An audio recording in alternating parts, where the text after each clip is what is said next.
जब कोई नेता ज़्यादा लोकप्रिय हो जाता है तो वो आत्ममुग्धता से पीड़ित हो जाता है। यह एक मानसिक विकार है। मुझे ऐसा लगता है कि वर्तमान समय मोदी जी भी उसी राह पर चल रहे हैं। SC/ST एक्ट के मुद्दे पर सुप्रीम कोर्ट का फैसला पलट दिया। अब UGC का कानून ले आए जिसका भारी विरोध हो रहा है। यह पहली घटना नहीं है भारत में। इसका सबसे बड़ा उदाहरण है गांधी जी। गांधी जी अफ्रीका में रंग भेद के विरोध का सफल आंदोलन अफ्रीका में चला चुके थे। वो अफ्रीका से लौटते हैं, उस समय तक वो काफ़ी लोकप्रिय हो गए थे और कांग्रेस में सक्रिय हो जाते हैं। 1921 तक आते आते वो कांग्रेस के सबसे प्रभावशाली नेता बन जाते हैं। गांधी यानी कांग्रेस, कांग्रेस यानी गांधी जी, ये स्थिति बन जाती है। हमने स्कूल कॉलेजों की किताबों में पढ़ा है कि अंग्रेज़ों ने कांग्रेस की स्थापना एक सेफ्टी वाल्व के रूप में की थी ताकि 1857 की क्रांति जैसा फिर से विद्रोह ना हो जाए। पर धीरे धीरे कांग्रेस अंग्रेज़ों के लिए सरदर्द बनने लगी। सेफ्टी वाल्व से अब वो सरदर्द बन गई।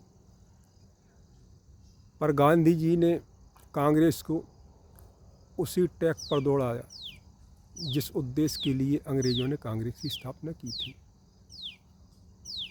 नतीजा ये हुआ कि युवाओं का कांग्रेस से मोह भंग हो गया। अब आप विचार करिए, चंद्रशेखर आज़ाद ने 15 वर्ष की अवस्था में असहयोग आंदोलन में हिस्सा लिया और 15 बेंतों की सजा भी पाई और हर बेंत पर उन्होंने वंदे मातरम बोला। वही चंद्रशेखर आज़ाद जब बड़े हुए, युवा हुए, तो वो कांग्रेस में शामिल नहीं हुए, वो क्रांतिकारी संगठनों से जुड़ गए। उस समय के तमाम युवा कांग्रेस से जुड़ने की वजह क्रांतिकारी संगठनों से जुड़ गए और देश के लिए बलिदान हो गए और कांग्रेस कैडर विहीन पार्टी बन गई, यानी बूढ़ों की पार्टी बनकर रह गई, जिसका फ़ायदा अंग्रेज़ों ने उठाया, जिन्ना ने उठाया और देश का विभाजन करा दिया क्योंकि कांग्रेस कमज़ोर हो गई थी। दूसरा एक और काम किया गांधी जी ने जिससे देश का बड़ा नुकसान हुआ। जबलपुर के त्रिपुरी में कांग्रेस का अधिवेशन हुआ, अध्यक्ष का चुनाव होना था।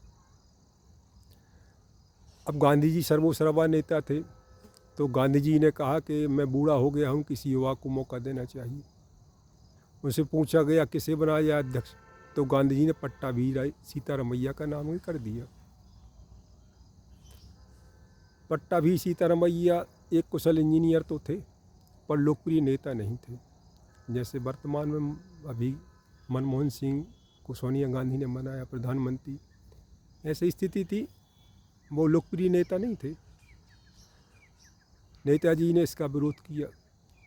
हालांकि उस समय वो नेताजी नहीं कहलाते थे, सुभाष बाबू कहलाते थे। तो सुभाष बाबू ने इसका विरोध किया। उन्होंने कहा कि आज़ादी निकट है और कांग्रेस का अध्यक्ष किसी ऐसे व्यक्ति को बनाया जाए जिसकी जनता पर पकड़ हो। पर गांधी जी नहीं माने। सुभाष बाबू ने कहा तो आप बन जाइए। गांधी जी ने कहा मैं नहीं बनूंगा, पट्टाभी सीतारमैया को ही बनाएंगे। सुभाष बाबू ने कहा तो ठीक है, आप नहीं बनते तो फिर मैं बनूंगा, मैं अध्यक्ष का प्रत्याशी बनूंगा, और वो प्रत्याशी हो गए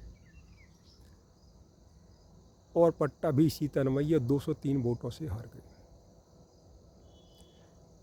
अब जैसे ही अध्यक्ष बाबू चुनाव जीत गए तो गांधी जी के समर्थकों ने इनका भारी विरोध किया।